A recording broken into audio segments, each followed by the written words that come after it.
censurados. La radio murió como medio de comunicación. La radio es un desierto. O sea, el Instituto Prensa y Sociedad encontró más de 70, lo que llaman ellos desiertos informativos.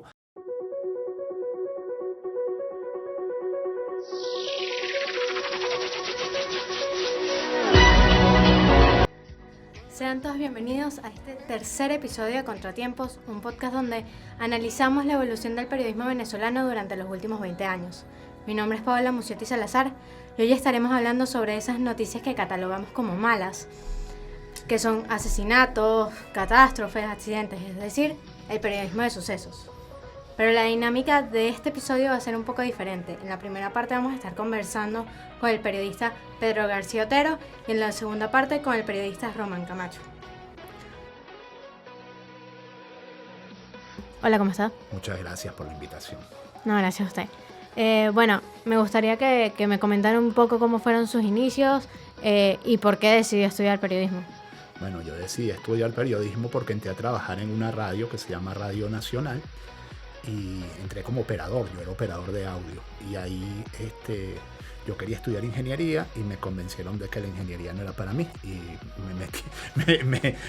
empecé a estudiar periodismo y bueno, luego hice una carrera de más de 30 años, ya tengo más de 30 años en la profesión.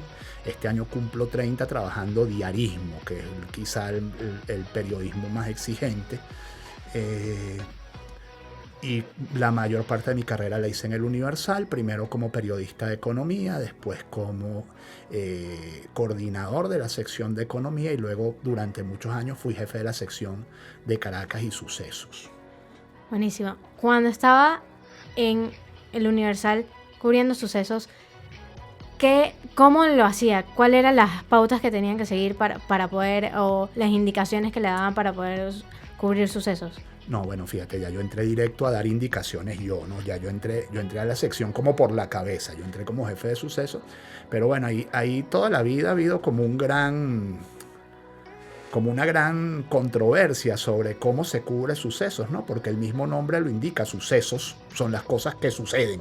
Entonces, por definición, deberías estar como atento a las cosas que suceden, pero al mismo tiempo la fuente merece una planificación, porque si tú no planificas la fuente de sucesos, sencillamente la gente se ve atrapada en esto que decimos todos. Mira, es que un crimen tapa otro, un crimen tapa otro, un crimen tapa otro, y tú nunca ves resoluciones ni te enteras de historias completas. Entonces, ¿cuál es la manera buena de cubrir sucesos? Bueno, por supuesto, cubrir lo que sucede, pero hacerle seguimiento y al final mostrarle a la gente, mira, esto fue lo que terminó pasando. O sea, idealmente los sucesos tendrían, en otros países los tienen, en Venezuela lamentablemente por limitaciones presupuestarias no, una parte de la fuente que se cubre a través de tribunales, y entonces cuando tú terminas de cubrir la parte de tribunales, cuando se produce o una condena o una absolución. En Venezuela nos quedamos hasta la resolución policial del caso. Después a veces que llega la información, uno dice, bueno, condenaron a fulano a tantos años. Casos muy sonoros, por ejemplo, la muerte de Rafael Vidal o la muerte de los hermanos Fadul. Sí, por supuesto, se acompañan el proceso completo hasta las condenas e incluso después hasta las apelaciones, salidas de la cárcel, etcétera, ¿no? Entonces, ¿consideraría que en los últimos 20 años la forma de cubrir sucesos ha cambiado rotundamente o sigue siendo igual? Sí, bueno, por supuesto, ha cambiado por muchísimas razones. La primera de las razones por las que ha cambiado es porque el país es diferente.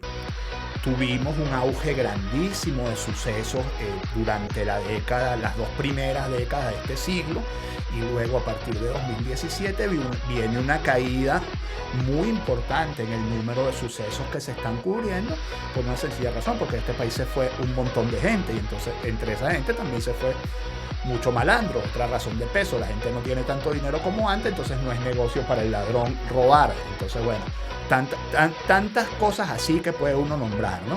Luego hay una razón de tecnología. Las redes sociales pues han cambiado absolutamente la forma de cubrir sucesos. Las redes sociales han cambiado el periodismo. Primero la web y luego las redes sociales han sido dos cambios masivos que ha tenido que enfrentar el periodismo, todo el periodismo en los últimos 20 años, y por supuesto eso también involucra al periodismo de sucesos. Y hay una tercera razón que yo siempre aduzco para los cambios, y es que, bueno, ya no tenemos ni medios grandes de público general como teníamos hace 20 años, ni tenemos los recursos para que los medios pequeños puedan cubrir sucesos con esa profundidad con la que se cubrió en su momento. Las nuevas generaciones, y lo digo en lo personal, no somos tanto de seguir sucesos o de seguir noticias de sucesos. Pero, ¿a qué cree usted que se deba este factor? No, bueno, yo creo que a ver que no te ha llegado la edad todavía. O sea, ya no tenemos, una de las cosas que te decía, los públicos han cambiado, ya no hay grandes públicos generales. Apuntas a pequeños nichos de público, y quizá el público consumidor de sucesos siempre fue un público de más de 30 años. O sea, hay fuentes para cada edad. Por ejemplo, la fuente para la edad de ustedes quizás es moda, deporte, farándula, algo de política internacional, pero realmente la gente se empieza a interesar, digamos, como en sus aspectos locales después de los 25 o 30 años. Entonces ahí es donde entran a funcionar fuentes como economía, como sucesos, etc. En general, el público consumidor de noticias es mayor, o sea, y cada vez es mayor. Traigo esta colación porque las redes sociales ahora sale una noticia y automáticamente ya todo el mundo se enteró de lo que sucede. Pero aún así, las nuevas generaciones... cree que se enteró. Exacto, a medias informaciones o con un solo cree que título. se enteró, exactamente. Cree que se enteró. Las nuevas generaciones, aún así, en estos días leí algo que decía como... las nuevas generaciones sí hablan de política, pero no es la política que hablaban sus padres. ¿No cree que suceda algo así con sucesos? Absolutamente, y con todas las fuentes. Y como profesor siempre enfatizo en eso, que es que la gente está consumiendo noticias de una manera muy diferente. Y nuestro deber como periodistas es lograr que dentro de esa manera diferente la gente entienda o se entere de la mayor cantidad de información posible. Es dar la mayor cantidad de información posible en el menor tiempo, espacio posible. Porque hablo de tiempo porque estoy pensando fundamentalmente en video, y hablo de espacio porque estoy pensando a lo mejor de un post que son 150 palabras o 100 palabras. O sea, entonces, ¿cuál es el desafío de estos periodistas de la nueva generación? Que además tienen muchos aspectos admirables, ¿sabes? Son unos verdaderos pescadores de noticias. O sea, estos sí andan viendo lo que sucede, de verdad. Bueno, el desafío de ellos es ser tan eficientes pasando la información que tú te puedas enterar en 30 segundos. Entonces, creería que hay una generación que, vamos a especificarlo, que está estudiando periodismo, que quiera cubrir sucesos. Siempre hay alguno que quiere cubrir sucesos. Es más, hay gente que se mete a la universidad para después, porque quiere cubrir sucesos. En comparación a cuando usted estudiaba en la universidad. No, nunca fue una fuente que quisieran cubrir muchos periodistas. De hecho, era una suerte en los periódicos, era una suerte de castigo. Tú entrabas a cubrir sucesos, y si lo hacías bien estabas castigado porque no salías de ahí más nunca, y si estabas mal estabas castigado porque no te cambiaban de fuente sino que te votaban. O sea, sucesos es una fuente, hay quien la cubre con cariño, ha habido grandes periodistas. Yo tengo que nombrar aquí siempre a grandes periodistas como Felicitas, ahora se me ve el apellido, que trabaja en El Carabobeño desde hace 50 años, la fuente de periodismo de sucesos. Sandra Guerrero, que con 80 años todavía cubre la fuente de sucesos. Gustavo Rodríguez, que era mejor policía que los policías, llamaba a cualquier director de un cuerpo de policía y le decía que hubo curso. O sea, era gente realmente que llevaba la fuente metida en la sangre, pues, la fuente de sucesos.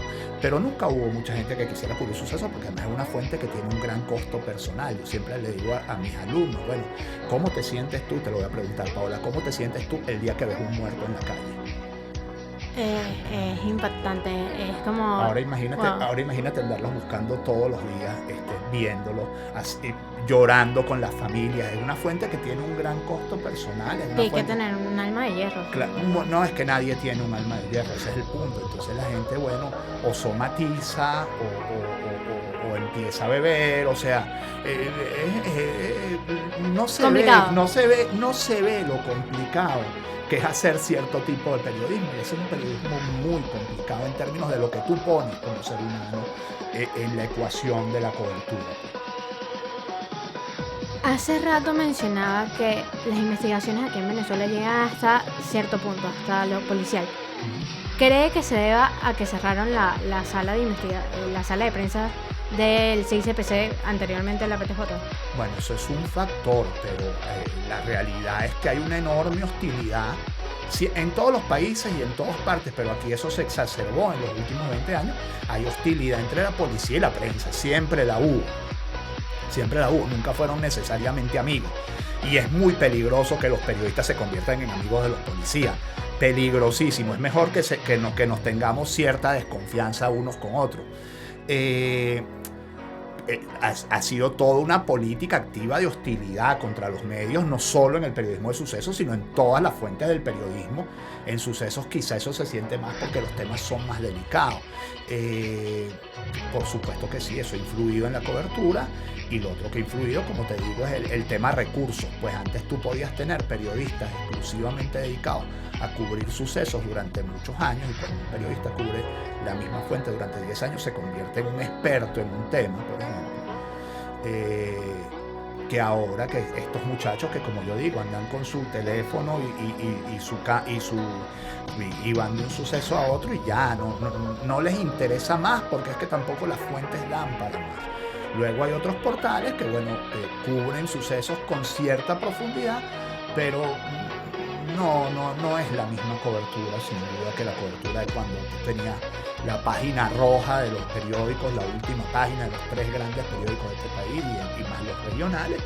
Y además de eso había competencia entre ellos, que la competencia siempre exacerba lo mejor de cada quien, no saca lo mejor de cada quien. Ok, ahora le voy a mostrar un par de imágenes y me gustaría que me diga si esto cambió la manera de hacer sucesos en Venezuela, de cubrir sucesos. Para los que nos escuchan, la primera es el caso de los hermanos Fadul, y del chofer. Son los 3 hermanos que secuestraron y presuntamente... presuntamente no, hay gente condenada. Hay gente condenada. O sea, hay al principio eran solamente policías metropolitanos, después gente de CENIAT y otro tipo de personas. Y la segunda es el caso del doctor Chirinos, expresidente, exdirector de la UCB. De la UCB, exactamente. Con el caso de Roxana Vargas. Yo no sé si cambiaron el país, pero ciertamente fueron unos casos de enorme repercusión mediática y de los que el país estuvo pendiente durante meses. Cuando yo te decía lo de ponerlo personal ahí, ponerlo personal en la ecuación, yo creo que todos los periodistas venezolanos lloramos cuando supimos que habían matado a los hermanos Fadul, porque estuvimos semanas pendientes de la suerte de los hermanos Fadul y no dejábamos el caso en ningún momento. Y yo era jefe de suceso y decía, aquí el caso Fadul tiene que abrir la sección todos los días, porque y todos los días tratábamos de sacar 38 información. días secuestrados. Sí. Entonces, fue, por supuesto, ha habido muchos casos que han cambiado el país. Quienes tenemos un poquito más de memoria histórica, aquí el operador podrá hablarte del caso del Niño Vegas en 1973. Luego ha habido muchos casos a lo largo de los años. El caso de Terrazas del Ávila en los 90, por supuesto el caso de los Fadul, el caso Kennedy, que poca gente recuerda, que fue antes un poquito antes de lo de los Fadul, 2 o 3 años antes. También una alcabala falsa, una alcabala de la policía militar que mató a un montón de personas. El caso de las hijas de Reni, pues eso es incluso previo, eso ya es de la década de los 60. Y por supuesto el caso del Mundo Chirino. El caso del Mundo Chirino además fue muy interesante porque tenía mucho ribete político, mucho piquete político. El Mundo Chirino había sido psiquiatra de Hugo Chávez, o sea, el Mundo Chirino era un tipo que tenía relaciones con el poder importantísimas. Y fíjate que cuando tú dices, cambió la forma de hacer suceso, de hacer periodismo en el país, fíjate ¿Quién hizo el libro sobre el mundo chirino, Sangre en el diván? Una periodista, No. Ibellice Sí, Pacheco. ¿En qué se convirtió eso? En una obra de teatro, en una de las obras de teatro más Por- vistas más de la historia rica. y más vistas de este país, probablemente en la historia de este país. Entonces, sí, cambia, claro, todos los casos cambian y todos los casos dejan una huella. Yo no puedo ver una foto de los muchachos Fadul sin sentirme físicamente mal, físicamente triste. O sea, Es que yo recuerdo, cuando el caso Fadul yo tenía solo 6 años. Y recuerdo que mi papá compraba todos los domingos el Universal. Y en la sección, todos esos fines de semana, era el caso Fadul. Una anécdota personal. El día que descubrieron los cadáveres, yo estaba libre. Eso sucedió como a las 5 de la tarde, eso fue un lunes, me acuerdo clarito. Y cuando yo llegué el martes me estaba esperando mi jefe, que se llamaba Miguel San Martín, que ya murió, y me estaba esperando para reclamarme, porque aunque yo no había hecho el título de nosotros era Asesinaron a los hermanitos Fadul, y a él le chocaba el hermanito, pues él siempre tenía que tener algo que decir. había mucha presión sobre cómo se hacía periodismo, ¿no? Pero bueno, fíjate, o sea,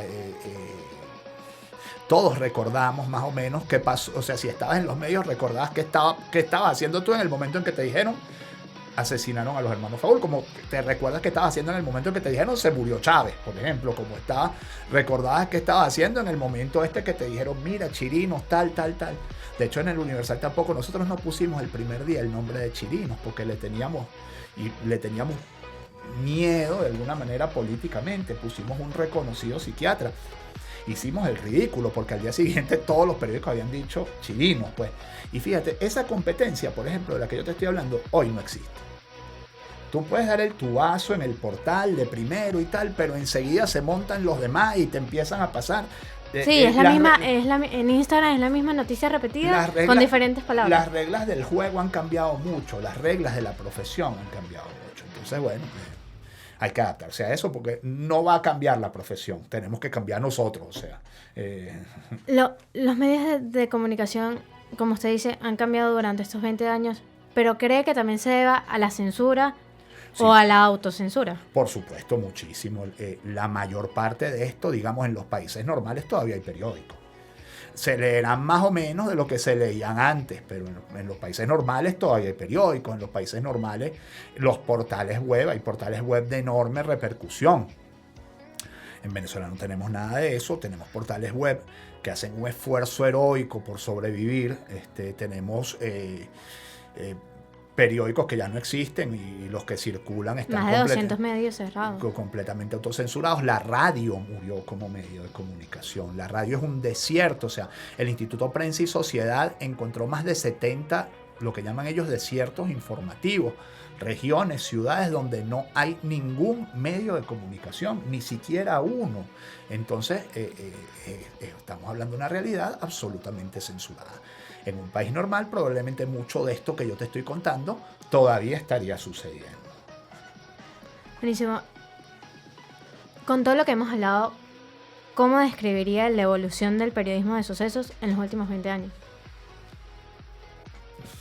Se ha hecho mucho más inmediata, aunque, bueno, la radio, por ejemplo, hace 20 años era muy inmediata dando sucesos. Pero en general el acceso con video al suceso se ha hecho absolutamente inmediato. Se ha de alguna manera alivianado, ya no es una cobertura tan profunda o ya no son coberturas tan profundas como las que se hacían, que tampoco lo demandan los consumidores. Entonces eso no es un mayor problema. Y creo que el gran desafío, los dos grandes desafíos de la profesión o de la fuente en este momento son, primero, dar la misma más información con el mismo empaquetado, y lo segundo, evitar caer en la pornografía. Lo más espectacular, tratar de dar las noticias con respeto a lo que está allí, que lo que está allí suele ser un ser humano en una situación de desgracia, que tiene normalmente una familia, alguien que lo llore, alguien a quien le duela, y eso hay que tratarlo con mucho respeto. Y si yo tuviera que darle algún consejo a los muchachos que hacen este tipo de historia, sería muchachos, piensen que detrás de esa imagen que ustedes están tomando para tener más likes, hay todo un grupo humano que está sufriendo. El muerto no, porque el muerto ya no sufre, pues el muerto está muerto y ya, pero alrededor de él suele haber un grupo humano que está sufriendo mucho, entonces eviten el sensacionalismo visual. Sería como el mayor consejo que les daría. Y luego traten de dar siempre más. O sea, traten de tener detalles. Y yo entiendo que tener detalles de primera es muy difícil, pero bueno, lo bueno que tiene Internet es que te permite actualizar en vivo. Entonces tú puedes arrancar con un extra y luego ir avanzando y terminar con una nota que tiene todos los elementos o la mayor parte de los elementos que tú puedas recabar.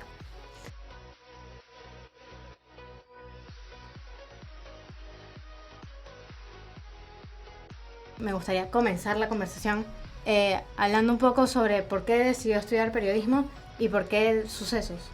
Oye, mira, yo cuando decidí estudiar comunicación social y dedicarme al periodismo, eran tiempos como turbulentos en Venezuela, bueno, como todos estos años.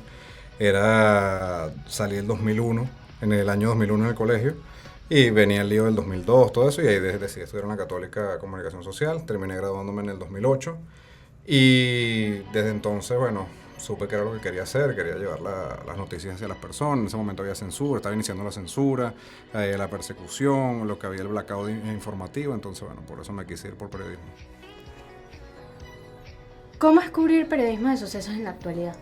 Mira, en la actualidad es difícil, o sea, no, hay que reconocerlo, es difícil, no solo por el tema de las redes sociales y la dinámica que te brindan las redes sociales, sino también por las fuentes. O sea, lo primordial en sucesos es tener fuentes, y ahorita es muy difícil tenerlas porque los funcionarios tienen miedo de hablar, todas las informaciones son extraoficiales, nadie quiere que su nombre salga reflejado, nadie quiere que se sepa que esa persona te dio la información, entonces eso es lo que dificulta que uno muchas veces tenga la historia completa, y también se hace muy difícil porque si sacas una historia que puede incomodar a alguien, entonces pueden citarte, pueden llevarte preso, pueden visitarte en tu casa, enviarte un mensajito como para recordarte que, oye, bájale un poquito a la noticia.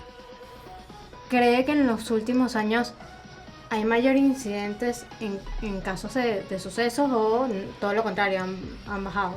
Oye, que en cuanto a la criminalidad aquí, sí, se ha disminuido totalmente. El peor año que me ha tocado cubrir en Venezuela fue el 2016. En ese entonces habían 4 o 5 secuestros al día.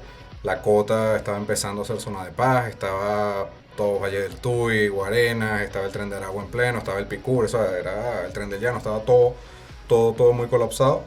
Y es algo que ahorita no se está viendo tanto. Después que la Cota 905 el año pasado ya la tomaron y la banda del Coqui, del Garbis y del Vampi se fue de esa zona, los secuestros se redujeron en Caracas.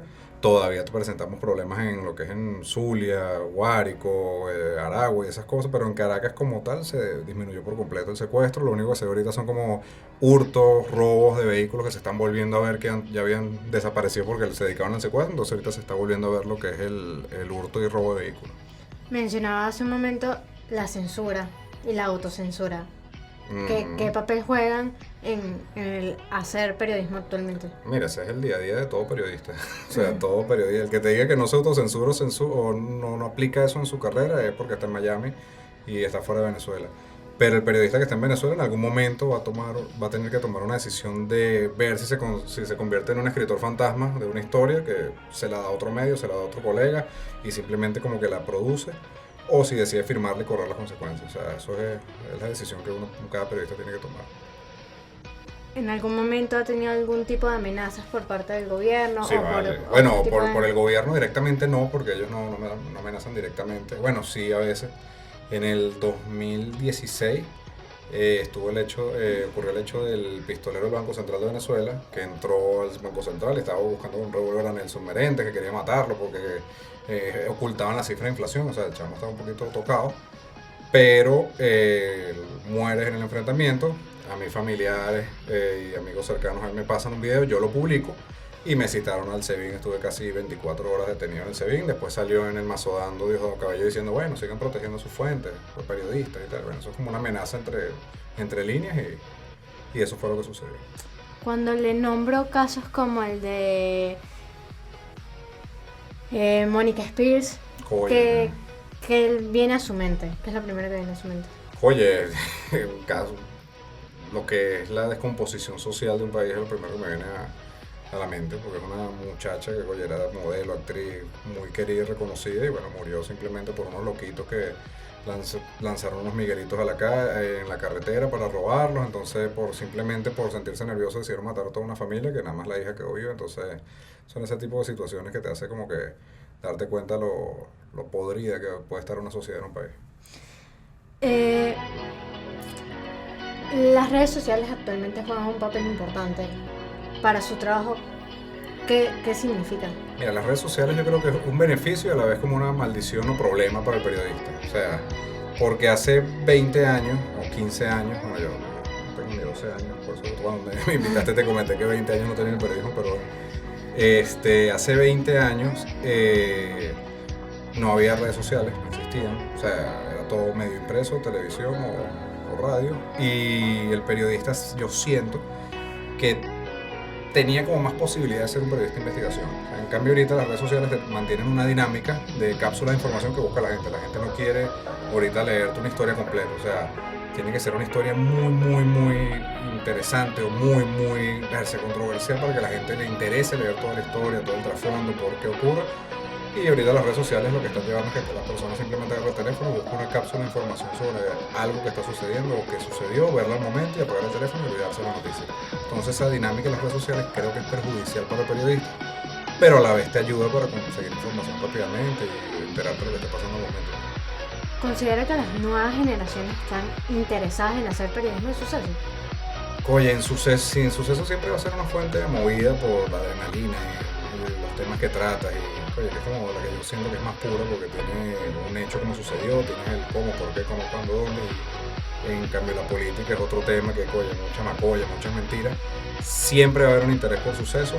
La cuestión es de que por la misma dinámica del país y por ser una carrera que está mal pagada, entonces puede ser que muchos estudiantes no se dediquen al periodismo, sino que ahorita sean mucho menos a la cantidad de periodistas que habían antes.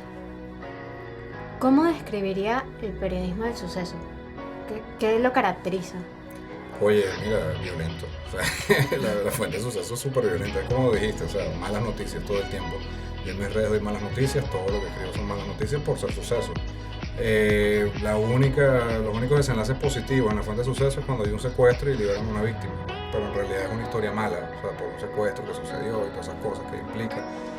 Pero si es violenta, es difícil. Turbia, porque hay veces que te toca entrevistar a una persona que estás entrevistando y hablando con ella y te está contando una historia, al final estás hablando con un homicidio, entonces no sabes, ella te está contando una versión que totalmente manipuló y tergiversó, entonces son ese tipo de cosas, pues. Y es difícil, no toda persona puede hacer suceso, porque tengo colegas que también iniciaron en la fuente y terminaron con estrés, con trauma, hasta de repente con crisis de pánico, ese tipo de cosas, porque las cosas que también ves no es para todo el mundo. El día a día de un periodista de suceso, ¿de qué va? ¿Qué hace? Oye, mira, lo normal de dos periodistas, te levantas, lees las noticias, ves lo que pasa. La diferencia es que cuando hay un caso de connotación o que importa mucho, tiene la rutina del periodista es ir a la morgue, o sea, tienes que estar rodeado siempre de muerte, vas hacia los cuerpos de seguridad, las instituciones, entonces estás rodeado de todo ese mundo policial, de todo eso que lo que conlleva, entonces es lo único diferente, pero es como lo de cualquier otro periodista. Lo pregunto porque sé que anteriormente existía una sala de prensa en el CCPC, actualmente... Que eso es lo que te dije, la fuente es fatal. Conseguir una fuente es muy difícil. Antes ibas a la morgue, tenías tu sala de prensa del CCPC, te metías, veías los expedientes, veías las fotografías, veías absolutamente todo. Ahorita no hay nada de eso. Simplemente tú vas a la morgue a hablar para tener una versión de la historia que es con familiares y de ahí tú empiezas como que a armar un rompecabezas. Busca después las instituciones, los policías no te van a querer, no van a querer que lo cites, va a ser todo esto oficial, entonces tú medio armas la historia con eso y trabajas con lo que puedas. ¿A dónde cree que se dirija el periodismo de sucesos del país? Oye, mira, ¿hacia dónde creo que se dirige? Creo que por ahora a ningún lado se va a mantener igualito como una fuente de sucesos, reportando lo que pasa al día y ya, o sea, no creo que cambie mucho ni para mejor ni para peor, sino simplemente se va a mantener igualito. No creo que ni evolucione ni empeore. ¿Y algún consejo que le quiera decir a las futuras generaciones? Oye, mira, a las futuras generaciones le quisiera decir que si de verdad se van a dedicar al periodismo, que es difícil, que le echen pichón, que no solo se queden con lo que aprenden en la universidad, sino que el periodismo es como la medicina, es un constante aprendizaje, tienes que salir, tienes que seguir leyendo, tienes que seguir formándote, cobertura de zonas hostiles, planes de escape, tienes que evaluar muchas cosas también con la tecnología. Ahorita con las redes sociales tienes que reinventarte cada segundo. La competencia es grande, no solo ahora con periodistas que estén en las redes sociales, sino también con cualquier persona que tenga más de 10.000 seguidores, ya quiere hacer entrevistas, quiere ser periodista sin ser periodista. Entonces el reto cada vez es más difícil y es más fuerte, pero simplemente que si de verdad te quieres dedicar a esto, échale pichón. O sea, es una tremenda carrera, es con vocación, con cariño, con amor, mal pagada, pero te tiene que gustar muchísimo y tienes que vivirla. Mencionabas justamente las personas que se fueron del país. ¿Cree que a raíz de que ellas se fueron, quedaron más espacios de oportunidades para los que quedamos dentro? Sí, vale, mira, que hay muchas oportunidades. Yo cuando me gradué yo tenía que luchar con los cuartobates, Elianta Quintero, Sergio Novelli, Nardo Bravo, Noé Pernía. O sea, era otra generación y eran los que llevaban la pauta. En cambio, las redes sociales tienen esa dinámica de que tienes muchísimos medios de comunicación por redes sociales y por páginas web que a la vez son como que te medio dañan a veces el periodismo porque muy pocos hacen la investigación. O sea, este Efecto Cocuyo, Crónica 1, Run Runes, Armando Info, algunos medios que de verdad mantienen como la mística y la esencia del periodismo, pero sí te da mayor posibilidad a ti. La cuestión es que si tú como periodista tienes que ver qué vas a querer hacer y cuál es tu meta, porque una vez que te gradúas vas a terminar en una redacción que vas a tener que escribir sobre Selena Gómez, que vas a tener que escribir sobre una chica que salió en traje de baño, una celebridad. Entonces son cosas que te puedes sentir frustrado, pero tú tienes que seguir esmerándote y tratar de usarlo como un peldaño para seguir escalando hasta que ya tú puedas ser independiente y tú mismo marcar la pauta. Muchísimas gracias por venir. Gracias a ti, Paola. Hasta aquí el episodio de hoy. Si les gusta este tipo de contenido, nos los puede hacer saber dejando algún comentario, dándole like o compartiendo este video. Hasta la próxima.